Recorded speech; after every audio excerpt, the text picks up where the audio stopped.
Hi, welcome folks. Just going to give a moment here while everybody gets online and we will get started.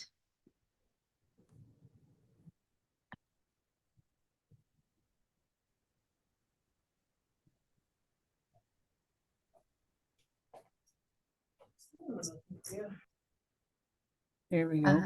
If you are online, I will just let everybody know we are recording today's session. We'll get started in just a moment. Feel free to do what you need to do to get comfortable. Change your screen name if you like. You can have your camera on or off. Please just do mute yourself as well.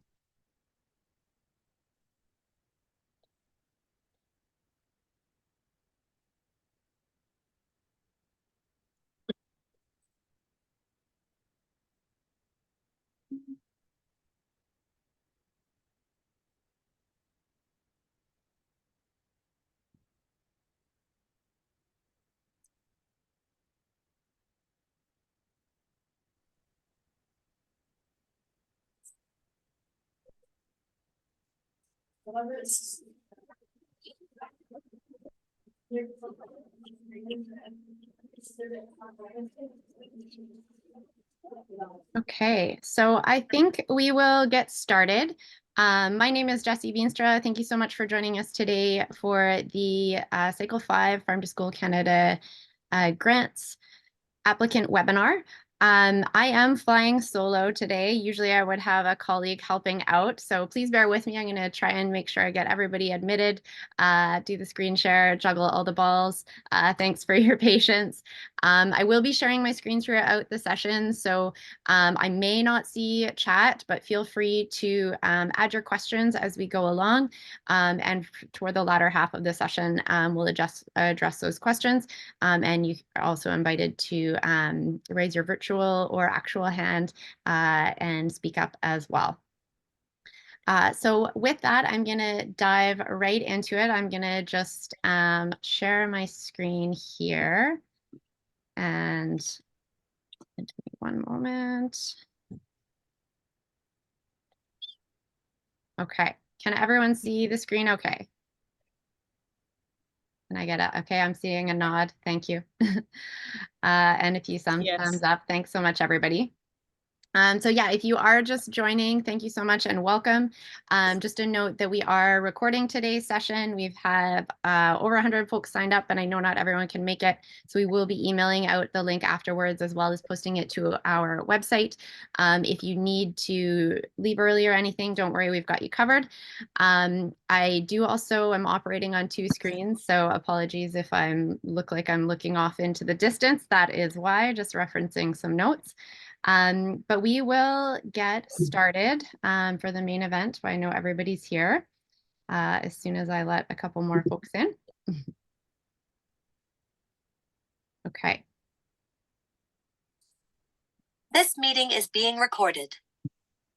And just a reminder to everybody, if you are just joining, please mute your microphone if you haven't already. There'll be an opportunity to ask questions as we go along. My name is Jessie Veenstra. As I mentioned, I'm the Executive Director for Farm to Cafeteria Canada. It's my pleasure to be joining you today from the unceded lands of the Musqueam, Squamish, and Tsleil-Waututh Nations, also known as Vancouver, British Columbia. The photo here is one of my favorite spots in the city. It's actually located on Musqueam land on sort of the South Peninsula where the University of British Columbia campus is located, and at all times of year, it's so beautiful in there. I love the light through the trees, and it's just such a calm and peaceful place. And I invite all of you to share where you're joining from, say hello in the chat. And I do just want to also acknowledge that our work and the work that we do, and I know many of you are joining from across the diverse lands of many First Nation, Inuit, and Métis people of Turtle Island. So thank you so much for being here and for the good work that you do to connect children and youth to the land and their food and where it comes from. This meeting is being recorded. In terms of what we're going to cover today, going to first do a quick introduction to who we are, Farm to Cafeteria Canada, for those that might not be as familiar or might be new to us. I'm going to also touch on the farm to school approach, which is a really core component of these grants. and then just talk a bit more about the grants themselves, provide some tips about the application process to hopefully set you up for success. And that includes touching on the meal component, which is a really core component of this service. So we'll get into some more of those details, as well as provide hopefully about 30 minutes or so for question and answer, because we know there are often many, and I received quite a few ahead of time, so thank you for those. We'll do our best to cover all of those as well. One thing just to note, we do have a glossary on our website. So as I go throughout today's session, and you'll see throughout that all of the application forms and things, we use a lot of very specific terms, some of which don't have necessarily one single definition. So you can check out the glossary at farmtocafeteriacanada.ca/glossary, and that can give a little bit of insight into how we define different terms, including things like healthy food, local food, sustainably produced food, some of those terms that can sometimes seem a little ambiguous. With that in mind, I will just take a quick moment to address that we did receive a question about how we define local food, which is a great question because, of course, it looks really different in every community context. So I hope that this works to switch screens. Can everyone see the glossary page now? All right. So this is the glossary page. You'll see lots of terms. You can see our local food definition here. So basically, if you're planning a meal program or your activities, we consider it sort of as concentric circles working out from the location of your school. So as close to as possible, sourced from your school. So that can be your school grounds. It can be local farmers, hunters, fishers, kind of within the broader region, then the province, then the country. And so it does also include a wide range of foods, including Indigenous and other culturally important foods. That's just a note about the glossary and how we define local food. A little bit about who we are, Farm to Cafeteria Canada. So we are a national partnership-based organization with a vision for food systems that nourish people and the planet. So the work that we do is really about creating positive change in school food environments, and specifically seeking to transform how food is experienced, learned, and celebrated in all schools across the country.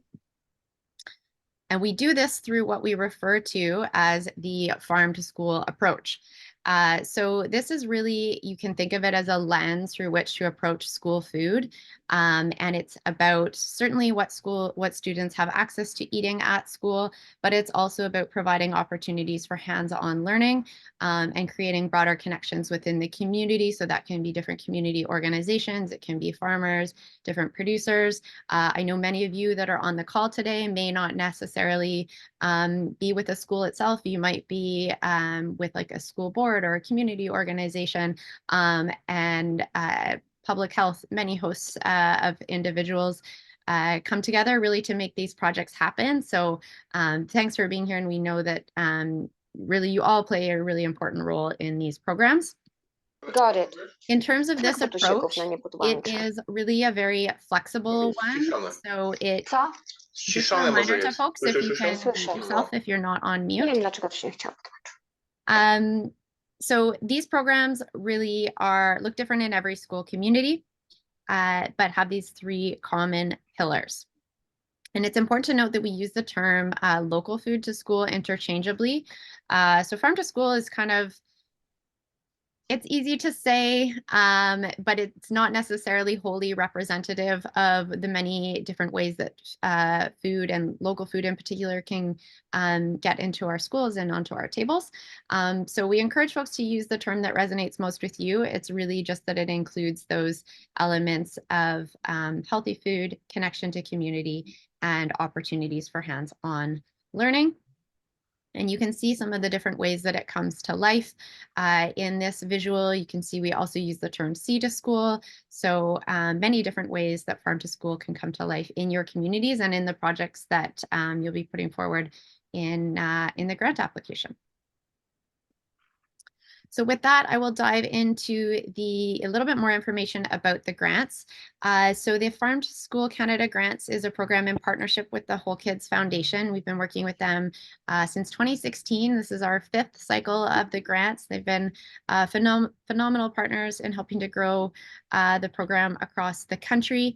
And these grants are really about having a meal service component at the center of them through that farm to school approach. So meal service component with opportunity for food literacy and connection to the community. They are valued at up to $10,000, and we do encourage schools to apply for the whole amount. So in considering if thinking about if the grant is right for you and your school, there should be a level of readiness to take on a project of that scale. So if you are a school that's just looking to sort of get started, maybe looking at a smaller, shorter term project, this might not be the stream for you. That being said, we do offer seed grants at other times of the year, and Whole Kids actually directly, they have seed grants available right now, their garden grant program, and they are open to schools in Canada. Those are for $3,000, and they're a great stepping stone to this grant stream. Those close March 1st. So a little bit tighter timeline there, but something to be aware of. And one of the questions we got was actually if schools can apply to both, and absolutely you can. They're completely separate granting processes. So if you want to apply to both, you can absolutely do that. What was the name of that one again? Sorry to interrupt. For these projects, they are over 2 school years. So looking to get started next school year, September, running all the way till June 2026, sorry. And they are open to all provinces and territories. And another important thing to note is that they are to be delivered directly to schools. So schools need to receive the grants. If you're a community partner, you can absolutely support a school to apply. You can be listed as their community partner on the grant, because we do ask that schools have at least one community partner. But if you're a community organization looking for funding, unfortunately, these grants you're not eligible for these. I do see a couple hands here, so I'm gonna go to just quickly Raquel. Yeah, hi. I was wondering how many of these larger scale grants are available across the province? Yeah, so the grants are open Canada wide, and that's a good segue actually to the next slide. So the sort of brighter green is the grant distribution of the grants so far across the country. So you'll see a lot in Ontario and BC. That's because the grants started there in 2016. Slowly over the years, we've added the whole country. So we're looking to grow them across the country, including the territories. So there's about 30 grants in total. And the way that those are distributed, we look at distributing them as equitably as possible across 6 regions. So those regions are, so roughly 5 grants per region. So those are British Columbia, the Prairies, the North, Ontario, Quebec, and the Atlantic provinces. And then we do also take into consideration distribution across urban versus rural remote, the type of school, whether it's high school, elementary school, that kind of thing. So that's kind of roughly the grant distribution. And Jennifer? I was like Neil in the chat. What is the name of the garden grant? It was just too quickly. I didn't get it down. Oh, yeah, no problem. I will, it's actually, it's Whole Kids Garden Grant. If you Google that, whoops. And there is also a link from our grant page as well. So the main grant page, which let me see here. I'll put that in the chat. If you scroll to the bottom, there's a little bit of detail about those. Thank you. Yeah, no problem. I just want to make sure. Okay, sorry, I'm just checking the waiting room here for folks. Okay. So that's the grant distribution. In terms of grant readiness, a few questions to kind of ask if this grant stream is right for you or the school that you're working with. So as I mentioned, they are kind of more of a capacity building grant. So we are looking for schools that have some level of activity underway, if you are looking to really just get started on something and start small, the garden grants would be a great great starting point. The other piece is that you have the support of your school leadership. That is so critical. Even better if you have support from your school board as well, but definitely you want to make sure that your principal or vice principal or equivalent is supportive, and we will ask you to confirm that in the grant application. But I also don't want to underscore how important having a team is, because even if you're one individual that's a really phenomenal champion and you have the support of the school leadership, it's really hard to facilitate these activities and not feel overwhelmed if you're one person. So representing, demonstrating that you do have a team, and it can be a small team, but we are just looking for a few folks to help make these projects a success. And that's because mostly from what we've learned over the years, and really just wanting you to succeed. As part of that, including community partners is really fantastic way to help kind of access different resources in the community, really to kind of make it a very community driven project. So this can be NGOs, it can be public health dietitians, it can be like senior centers. There are so many great examples of different kind of community partners that have come together, as well as food providers. So it might be hunters or elders or farmers. There's lots of great folks that can be engaged as community partners. And I'll share a little bit more about that when we get to the team section of the application. Really importantly, because there is a meal service component of this grant, there needs to be capacity to deliver food service. And we know many schools are not designed with food in mind. And so that doesn't mean you have to have a cafeteria. We've seen lots of creative demonstrations of schools that have made this possible. So know that that is doable, but we are looking for something that does have a meal service component at the core. And again, I'll share some more details about what that can look like in a few minutes. And then just really that farm to school approach, as I mentioned earlier, it's that desire and willingness to really embed and strengthen the culture of food in the school community, not just through the meal program, but incorporating it through hands-on learning opportunities as well. In terms of the application process, everything is available on our website at the URL at the top of the page here. You can also find it right from the homepage. There's a banner that you can click on and it'll take you right there. As a very first step, I do really encourage folks to review the grant guidelines. Much of what I'm sharing in this presentation is in the guidelines as well. And it's just got some helpful checklists, a little bit more detail about what are eligible expenses, so maybe key considerations as you're developing your proposal to think through as well. So the grant guidelines is a great resource. We also have the template, which looks like what's on the right-hand side of the screen here.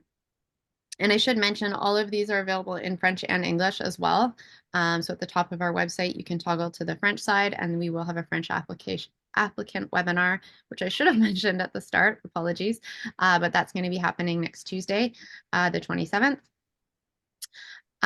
The application template, though, I do encourage you to download this, share it with members of your team to help kind of build it together, have all of your responses ready to complete the online form. Unfortunately, the online form will not allow you to save the application. So you do want to have all of those responses at your fingertips when you do sit down to complete the form.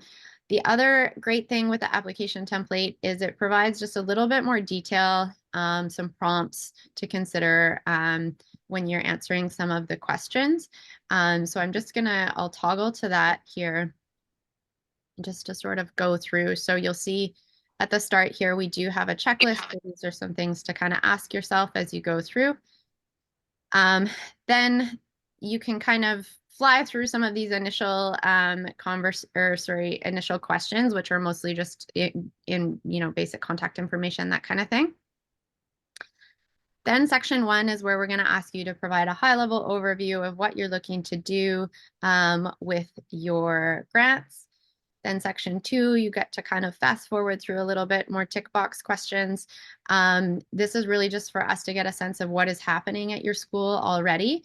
And having more of these checked doesn't necessarily increase likelihood of receiving a grant. It just helps us get a sense of what types of activities schools are looking for, are participating in, and to help inform training, different resource development and things that we provide. Then when we get to section 3 is going to be really your opportunity to share the bulk of what you're looking to do. So we'll ask about your meal program and details about what you hope to serve, what you hope to achieve, how you'll make sure that it's accessible to all students, some questions like that. Also ask you to detail a little bit about what types of activities you'd like to do for your food literacy as well. And then you'll have an opportunity to upload your work plan. So with that,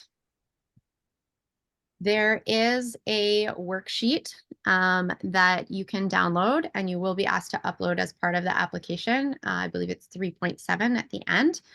And this is going to have a couple of different tabs in it. So please make sure you complete all of the tabs.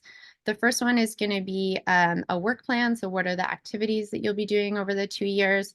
We'll then ask you to describe who's on your team and where you're looking to source food from, as well as the budget, which I'll talk about in a moment. I will just share a bit of an example. So this worksheet actually has 5 tabs, only because I have a couple different examples of work plans. So this work plan here is a pretty detailed one. So this was a pretty robust project that had a number of different partners involved. And so some schools you may find you're in that position, others you may not be. That's okay. Both are fine. I'm just going to try to hide my little control bar here so I can get to the bottom again. The next one over, so this is another more simplified example of a work plan. So you can see there's activities like purchasing equipment, a little bit of description about what that will look like, when it might take place. So these are kind of the types of details we're just looking to see that you've thought through the activities that it might take to facilitate what you've explained in the broader application, and that what's in the work plan matches that section 3 in particular in the template. We then have the team. So again, you'll see some prompts in this tab with a little bit of tips of the type of information to include here. These first 4 are going to be required team members. So that leadership piece I mentioned, at least one community partner, and then sort of a program coordinator and food service lead. You can have one person wearing more of these hats. We just want to get a sense of who is going to be responsible for what. I should just say that some of this is comprised from past applications, but we've replaced the names, I'm told, with characters from Zootopia, which I have not seen. But if you're wondering about the names, that's where they come from. If we scroll down, these are optional additional members who might be part of your team. These are great folks to think about engaging. You can do it before your application process, which is great. The earlier you can engage, the better. But this can also happen as you get into the planning stages as well. So folks like parent council and different types of community volunteers, different local food providers, your teachers, students, and environmental or public health inspectors. So those are folks that you will want to engage before making any changes or starting your meal service. Last but not least, here we have, I'm sorry, actually, I'll go back to budget in just a moment, but food sources. So just giving us a sense of where you plan to source food from, and it is quite often a combination. These are some of the most common things that we hear from schools. but just gives us a bit of a sense of what you're planning to do. And I will say one of the questions that we had received was if we have a list of sort of approved suppliers and farmers. The answer is no. Really, that's up to each individual community member to know kind of who's in your food system. And if you don't know, that's where community partners like different food NGOs, and that can be a great asset in helping you to get connected with different local food suppliers in your community. I'm not sure, sorry, there we go. Budget. So for the budget template, in the item section, all of these details here, we've got lots of prompts. We've got recommended ranges for the percentage of your budget that you might want to consider. You don't have to have budget allocated toward each of these items. Those are just kind of the broader categories. So you can see we've got funds can go towards training, equipment is a big one. So you'll see installation of a new refrigerator here, different things like that. So I think that was another question, is if the funds can be used towards equipment, and absolutely they can. That's probably one of the most common ways that we do see the funds used. And then an optional section is if you do have other funds or you plan on getting additional funding for your project, that can just be helpful for us to understand the broader scope of what you're looking to do, especially if we're looking at, the budget and it seems like you're looking to take on quite a lot. It helps us to just have that bigger sense of the whole picture if you have other sources of funding. And with that, really what we're looking for in the budget is that it's realistic and aligned with the activities that you've outlined. And I think probably the biggest thing to note from this slide is what the funds can and cannot be used towards. It is quite flexible. More often than not, they are used to support various equipment. So that can be things like small appliances, reusable plates, equipment for preserving, growing, harvesting, any number of those types of things. Funding cannot be used towards staff salaries or for kind of continuous meal program costs. And the reason for that, although we know those are really essential needs, that we're looking to sort of make positive change within the school food environment. And unfortunately, the funds would run out really quickly if they went towards ongoing food and staff costs. That being said, you can use some portion of the funds, up to 20%, for food that is either related to providing like a free celebratory service. So quite often schools will use that as like a kickoff of their first sort of celebratory meal service and provide it for free for the school community. Or you can also use those funds to go towards purchasing local food. So if it helps you to have a little bit to kickstart or to help bridge a gap, if you're wanting to establish relationships with a local farmer or other food provider, you can use a small portion of the funds toward that. As much as it's great to get donations from the local food system and to grow it yourself, we do also want to help support those folks in our food system as well and work towards kind of some sustainable relationships where school food programs can support them and their businesses. Last but not least, we've got some important dates here. This is all on the website, so I won't spend too much time here. I will just note application deadline April 5th, and then we will seek to inform all applicants of the status by the end of May, with the hopes of getting funds out to you before the end of this school year, so that if you did want to do any planning or purchasing before September, you can do that. Excuse me. Raquel, did you have a question? Yes, I did. Thank you. I had two questions. One was, I understand that the funding is for a project that runs over 2 years. Does all the funding get sent at once, or is it given in like installments? Like how quickly? Yeah, no, great question. So we do So basically, as soon as a contract agreement with the school, with the recipients, is finalized, and we do try to get those out in pretty quick order. So when we notify schools at the end of May, we'll send those materials out for your review.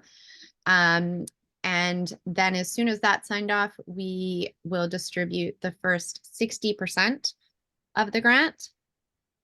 And then you'll receive 30% at the start of the second school year, and then the last 10% at the end of the grant. Okay, and my next question is, the templates that you just showed us, they were a little overwhelming. I'm wondering, are they available somewhere for us to refer to and process as an example, so that while we are filling out our forms, we are doing it with like slightly more informed? Yeah, sorry. And I missed just the very, very first part of that. Was it the template that you were asking about? Yeah, the templates that you just showed us that had like the workflow and like who was doing what and the dates and all of that. Yeah, we can absolutely share out, and we'll post to the website the samples to refer to. Thank you so much. Yeah, no problem. And I should just say with that too, and part of the reason we've provided a couple of different examples is that some schools are going to have more happening, and it doesn't necessarily mean that more information is better, or like longer responses are better, as long as it's clear and we can see that connection between the budget and the activities that you're planning. Those are really the key things. So we'll give a couple of examples, so you can see sort of a more robust and a more simplified version. Okay. So very quickly, strong applications, and this is in the guidelines as well. Really, it will have that meal program with community connections and hands-on food literacy. So embracing the farm or the local food to school approach. Clear and realistic goals. That's the other thing. Don't bite off more than you can chew. These grants are intended to be capacity building. And we know that the school year goes by very quickly. So we're not necessarily looking for you to do more, but really to have kind of lasting impact within your community. So we also encourage schools to set targets. And so for instance, if you want to maybe develop a local purchasing relationship, and maybe we don't expect you to source 100% local food, but maybe you want to set a percentage of like maybe 15% in the first year and like 20% in the second year or something like that.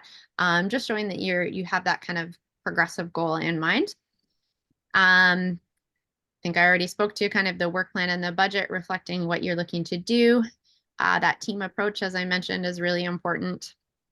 So do engage folks now in the planning process. It really helps to get everybody excited and makes lighter work overall. And then I will say that the planning you put in now will mean that you've already done a lot of the heavy lifting when it comes time to start. And then that's kind of more of the fun part when you get started in September. And with that, I will just really briefly touch on the meal service component. So these grants started really around a salad bar meal service, and it has evolved over the years. Salad bars are still a very popular model, and we really encourage that. They can be so fantastic in many schools. So if you are interested in purchasing a salad bar unit, absolutely. I think that's another question we received. You can absolutely use the grants towards that. But the biggest thing here is that it is a meal program that provides choice for students. So we do look for a number of options to be provided, that students can essentially build their own bowls, create their own plates. It can be a salad, it can be soup, subs, sandwiches, sushi, ramen. We've seen so many great iterations, and it's a great way to kind of do themed menus as well, that we've seen schools have a lot of fun and engagement from the students in. And with that, striving to incorporate diverse cultural foods, especially foods that reflect the traditions of the student population, and Having your food service staff, if you have food service staff engaged, is really important. And we say that only because we've seen schools struggle trying to run something parallel when they have a separate cafeteria or a separate meal program. So as much as possible, if you can use this to kind of augment what you already have going and improve it, that is our recommendation. And we will be looking for that. That being said, it doesn't have to be a lunch necessarily. We see schools use their salad bars or their equipment for various things. You know, they might purchase blenders for like smoothies, for snacks and breakfast and that kind of thing. All of those things are great. Just trying to kind of build on what you already have in your school. As I mentioned, options for students to be able to choose what goes on their plate. Also, ways to get students involved in the preparation. Many of these programs have students involved in the prep and service, so it might be a class or a club that is responsible for running the meal program. And also just allowing kids to kind of, give feedback on what some of their favorite dishes or recipes and that kind of thing is a great way to engage them. Local and seasonal, I spoke to already some of the targets and things, and this can even be small ways of incorporating maybe different dried foods, maybe some herbs if you have a garden, either indoor or outdoor, right up to kind of purchasing local from different producers. So it really has quite a spectrum. The biggest thing is really just having kids think about and connect them to seasonality and where their food comes from. And then last but not least, making the program as accessible as possible. So we will ask you to detail how you will make it accessible to all students who want to participate. And last but not least, we just encourage you to be creative and have fun. That's part of the great thing with these programs is we're only limited by what we can think of and have seen. And we always see that school communities come up with some really exciting projects. Last but not least, and I'll open it up for more questions, I do encourage you to check out our resource center. There are some short videos from past grant recipients if you look at meal program logistics, and you can see some tips and tricks shared. Some of them are kind of like 3 to 5 minutes, and so they can give you a good sense of what some schools have done in the past. And there's a host of other resources and stories from schools available in the resource center as well.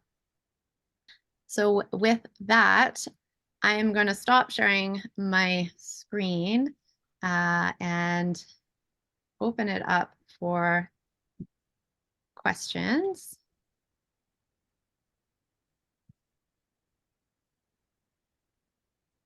One second here. Okay. And I'll just check on the chat because I know I've missed potentially a couple. So a couple of things here. Can a community partner be a food bank? Yeah, absolutely. Food banks can be a great partner. They can be especially in terms of logistics and knowing how to access food in your community. Absolutely. What can be included in meal services? Snacks can be included. We do encourage the meal service to be a whole and balanced meal as much as possible, but depends on the scale and the capacity of your school. Sometimes we know that that's not possible to deliver on a sort of like daily basis. So for instance, we often will see schools that will do it like twice a month. And that's actually what the required baseline timing is based on, is that twice a month service. So if you can offer a lunch kind of twice a month, at least some schools do it once a week, some schools do it every day. It all really just depends on your capacity. Buying tower gardens. Yes, absolutely. We've had schools use that in the past, and we actually just hosted a webinar all about hydroponics and indoor growing and have a host of resources available on our blog if that's of interest. Continuous food cost question, what does that mean? So continuous food cost basically means if you have a meal program running, the food can't go towards just purchasing like augmenting your budget for that you already have for food purchasing. Does all foods have to be given to students for free? Great question. No. Many schools work on a cost recovery or pay what you can model, and it's really different in every school, and it's about what works best for your school. That being said, we do ask you to explain in the application how you will make it accessible. So we've had different ways so that any school student that wants to participate can do that, and that they can do that without stigma. So we've had many schools do that in different ways. So sometimes they will charge, say, $5 for their meal program, and that more than covers their costs. So the little bit extra that they maybe generate through that for the students who do pay to participate can go towards covering other costs or for others to participate. Sometimes the parent council, or if you receive funding through another means, all of those are different ways. It really just depends on what works in your school. And then some schools are able to offer it for free, which is amazing. But we know that's not always the case for everyone. Question about, can the funds be used for creating a hydroponics room in a high school culinary tech class to grow greens and vegetables, or would the garden grant be better suited? That is a good question. It would depend. If you're looking primarily just for the growing equipment, I would suggest that a garden grant might be better suited. But if you are looking to have that integration with a meal service, so if potentially the class is growing the greens and then also helping to plan and serve the school or their peers through that process, then this grant might be a good fit. So it all just kind of depends on how big you want the scope to be. But if you were looking to, say, apply and just say, okay, we're going to purchase like 3 or 4 garden towers, that probably would not be the best. Wouldn't be necessarily as likely to be successful as other grants that are looking to, that have really demonstrated they're looking to do a diversity of activities. Do all projects have to have a growing or farming component and a food service component? Also a really great question. So the food service component is really central. The growing or farming, not necessarily. Many schools choose to have a garden or to do indoor growing, but that may not be a fit for everywhere. Some schools, it might make more sense to, work with local fishers and to do like a field trip out on the water. We have some schools, we've seen a lot of schools with an interest in that in Newfoundland, as well as on the West Coast here. It could be that you're engaging with local elders and hunters, or more we've seen schools doing like food forests and food walks. The biggest thing is that there is an opportunity for students to connect to the food system and kind of the land that the food comes from around them. So it doesn't necessarily have to be farming and growing, but just that opportunity to connect to the land and where food comes from. And the other way that can look like, sorry, I see the second part of the question. So it could be purchasing salad bar equipment, for instance, and then maybe it could be field trips to farms. It could be that you have some guest farmers or other people from the food system also come in. Those are good examples of how you might kind of create those connections without necessarily having a garden or something at your school in particular. Do all of the schools need to be school-wide? Also a great question. Not necessarily, only because, I mean, we want to maximize reach as much as possible. We know that that's not always within schools' capacity.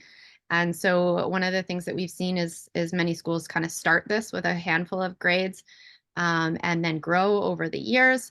The other things that sometimes we'll see schools do is they will, so for instance, if it's an elementary school, excuse me, they might do 2 food services a month, and one will be for elementary grades and one will be for the higher grades, just so that they can make sure everyone has an opportunity to participate. But it's kind of easing that burden of having to have everybody do it, having to prepare as much food. So you have a school of 600, you can do 300 instead. So yeah, very, very flexible. I think as long as you can explain in the application kind of the thought process and why, that's really just the biggest thing for us to kind of understand. Will the presentation be available? Yes, absolutely. We'll share that out. Are you able to use the funds to bus students to an area where food is being grown? Yes, absolutely. So for anything related to field trip costs, you can use that as part of, you can allocate a portion of budget to that. And how often are meal services typically offered? So yeah, I think I've spoken to that a little bit. But I will just say in the first year, we do we do encourage you to not necessarily feel like you have to start your meal service right away. So the grant starts technically in September 2024. We encourage you to take a bit of time, connect with community, get people excited. Don't rush into it. You don't have to serve your meals right away. If you have the capacity to do that, amazing. But we do ask schools to basically host their first service by March of that school year. So you would have basically until March of 2025. And then we ask you to then aim to host at least 8 in that first school year. So which works out to roughly twice a month. And then kind of continuing with a minimum of twice a month going forward. But it can be more than that as well.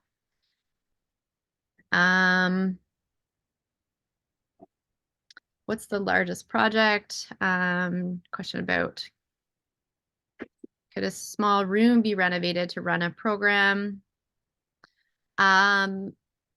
Potentially, yeah. So we've definitely seen schools that have used a portion of the grants to help elevate maybe a renovation that's already underway. It can be hard, I would say, for this grant as a standalone, probably to support a renovation. It might be better scoped to purchase like, a little bit of equipment to engage students in some hands-on food literacy, as well as like a stove or freezer. So you have storage capacity, those kinds of things that can be helpful for sort of like preserving food and that kind of thing.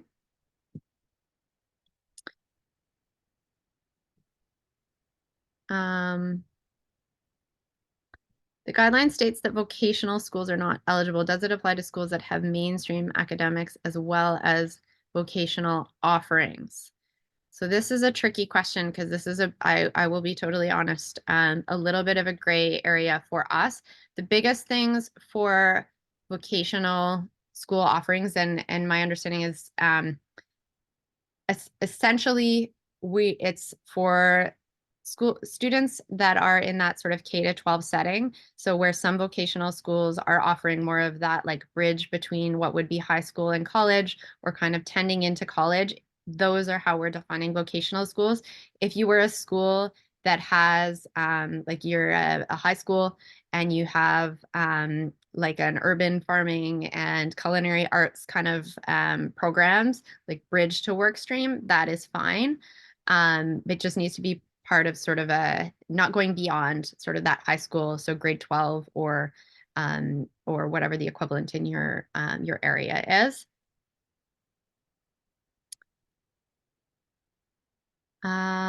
Great question from Sabrina. I can't answer, but if anybody, feel free to chime in. Of a local Mississauga that will teach about salmon runs and salmon cooking. So that's where, yeah, I would encourage you to, there are some resources in the Nourishing Relations side of our website if you want to check that out about different Indigenous foodways. And otherwise, yeah, connecting to local communities. That's where some of the outreach can kind of, this grant can be a great opportunity to kind of build some of those relationships. And I also see we have, can the grants tie in with an existing food service sponsored by another agency? Excuse me. So i.e. growing greens for an existing school food service. Absolutely. If you're looking, basically anything that's looking to build on work that's already happening, we know that these projects don't happen in a vacuum. They take many partners, many hands, and so if you're looking to build on something that's already happening, that can be a great way to just boost a program, maybe help with planning and sustainability. The biggest thing that I would say with that is just making sure that those partners are on board and that they understand what their role and responsibility is going to be, because it can be hard if you plan a project and then you realize that you don't really fully have their support. So if you are looking to include those folks, just make sure you chat with them early on in the planning process, and that includes if you have a meal service, if you've got food service personnel in your school, do make sure that they're a part of this, because they are a great asset, and it can also really help to make the program shine. And I see we have a few more questions that we received online, and I'm just gonna see if I can pull those up here. But are there any other questions that folks have? You're welcome to kind of speak up or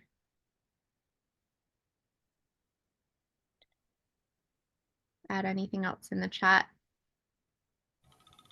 I think you mentioned there's another webinar coming up, but I missed what that one was for specifically.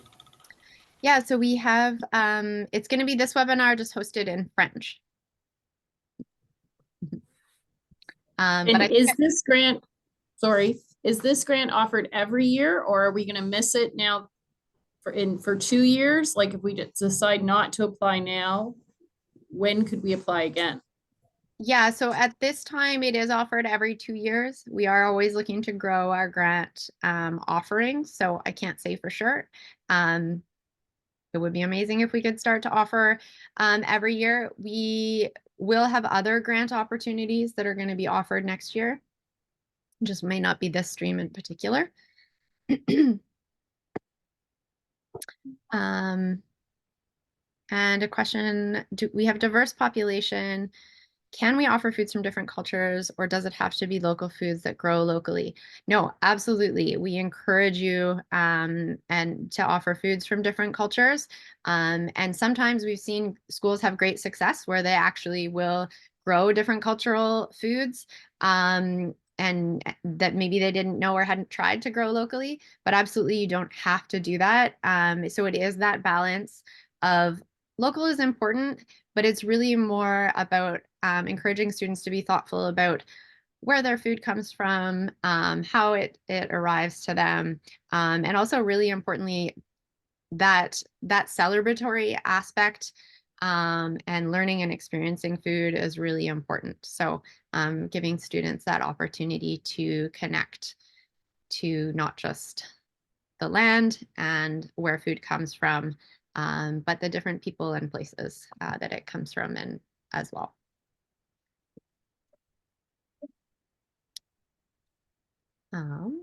So I will just touch on a couple of questions here quickly for folks that we received ahead of time. So we did have a question about if someone works in 2 schools, can they divide the grant between 2 schools? Great question. In rare cases in the past, depending on the community, especially if it's like a smaller, very rural or remote community, we have had schools split a grant. So for instance, if it's like sometimes it's a high school and an elementary school that are co-located, and there's a good kind of reciprocity and opportunity for mentorship between the different grades. So there are kind of rare cases. But by and large, there would need to be that connection and relationship between the 2 schools, because it is hard, I would say, to kind of try to divide it and not have them working collaboratively. So I hope that helps to shed a little bit of light on that. But again, if you want to reach out to us with like a specific scenario, as I said, I know every school, there's so many different nuances to this. So feel free to reach out to us and we can help kind of just walk you through how you might want to frame it in your application if that is something that you're looking to do. Excuse me. Another question, if you've applied for a grant in the past and received it, can you apply again? So you can apply for a farm to cap. You can apply if you've received one of our grants in the past. So if you've received a smaller seed grant, you can absolutely apply. If you've received this particular grant in the past, we just ask that if you haven't, that if you received it prior to 2020, you're eligible. But if you've received it more recently, just giving other folks an opportunity to apply.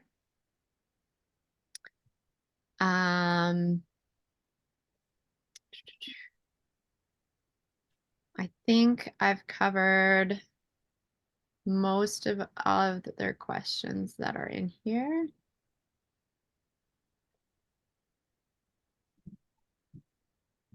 We did have a question if there are separate grants for Indigenous high schools. There are not at this time, but we will have some exciting announcements coming about a new grant stream next fall that will be specifically for Indigenous school communities or schools that serve a high proportion of Indigenous students. But this grant still, we've had many schools within Indigenous communities and nations apply and receive the grant, and they do phenomenal work. So we can absolutely encourage you to apply.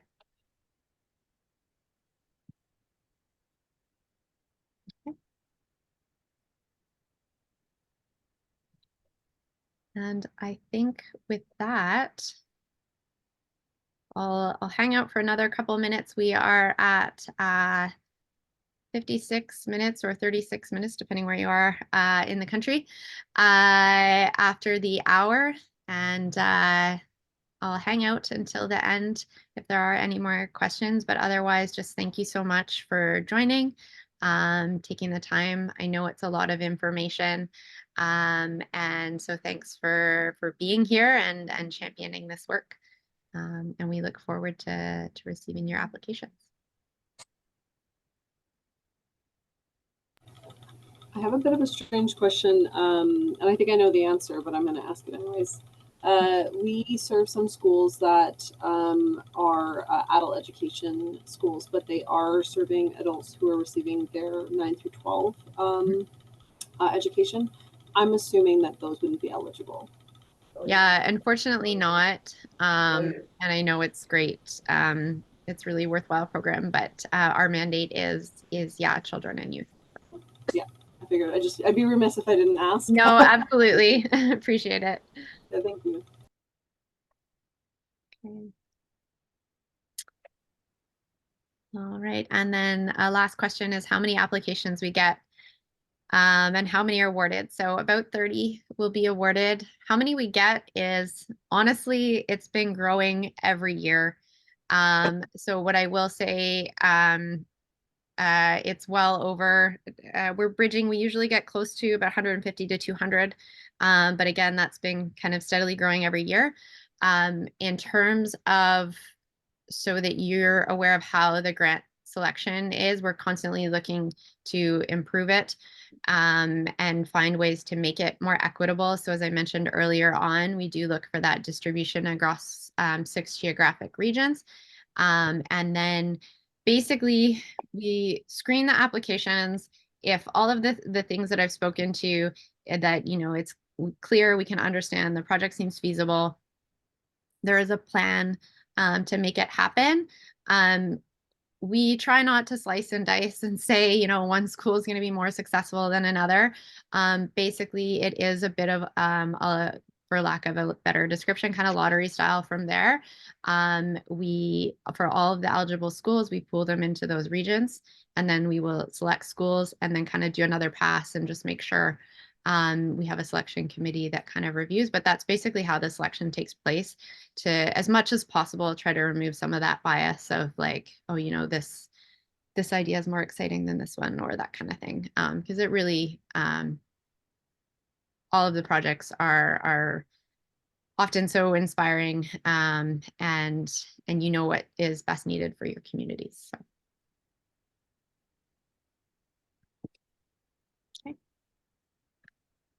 Well, with that, we'll leave it there. Thank you again so much. Have a great rest of your week, everybody. And yeah, feel free to reach out if you have any questions.